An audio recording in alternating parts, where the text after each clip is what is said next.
So we just got the data ready, and now we can use that data to actually estimate our model.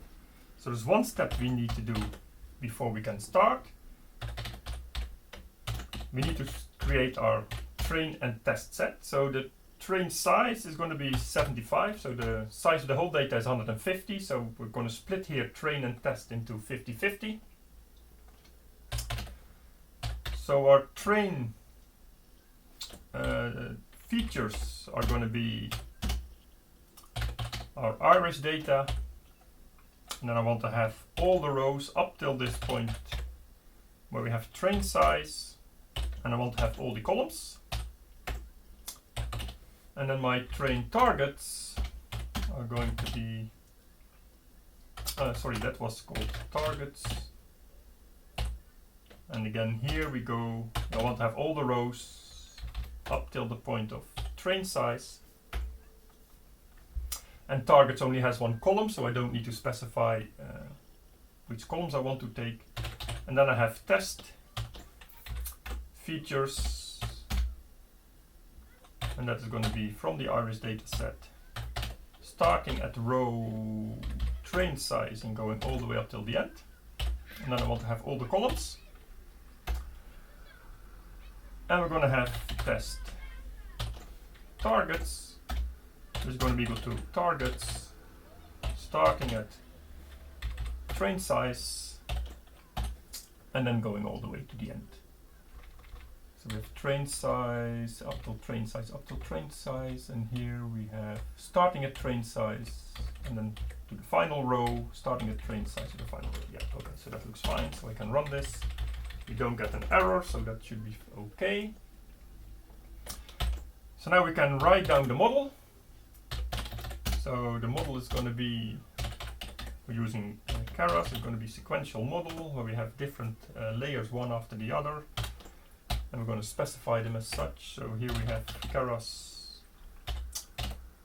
layers. We're going to be using dense layers, so that means that all the nodes from all the layers are connected to the layer just below or above. And in the first layer I'm going to have a 30 nodes, and the activation that we're going to be using here is ReLU. Yeah, we looked at this function before, so you can go back and see what the function actually looks like, what it does. Layers, dense, and here we're going to specify 10 nodes, and again the activation is going to be ReLU. And then the final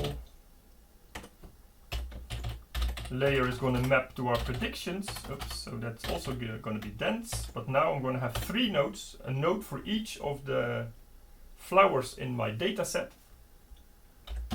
And now the activation is going to be softmax. And again, that's a function we looked at before. Basically what softmax does is it creates probabilities across the 3 endpoints that we have. So it makes sure that all values are between 0 and 1 and they add up to 1. So I can interpret the final, there's a typo here, I can interpret the final layer as giving me probabilities over the 3 flower types that we have. So this is the model, and then we can compile the model, compile. As an optimizer, we're going to choose Adam, which is usually a safe choice.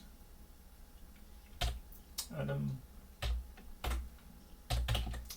The loss in this type of problem is sparse. Get categorical cross entropy,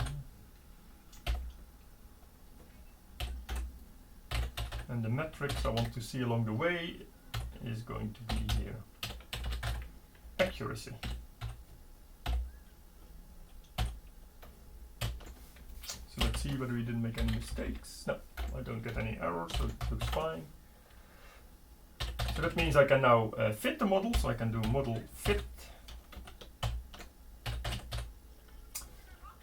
So we have train features, and we're going to try to predict the train targets, and we specify epochs equal to 5. So epoch specifies the number of times that the model sees the data. So each data point is going to be used 5 times in this fitting procedure.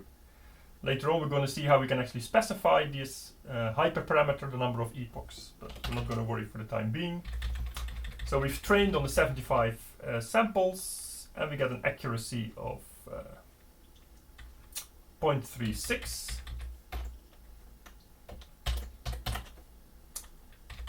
And now we can see what happens in our test data.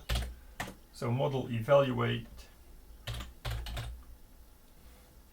test features, and test targets.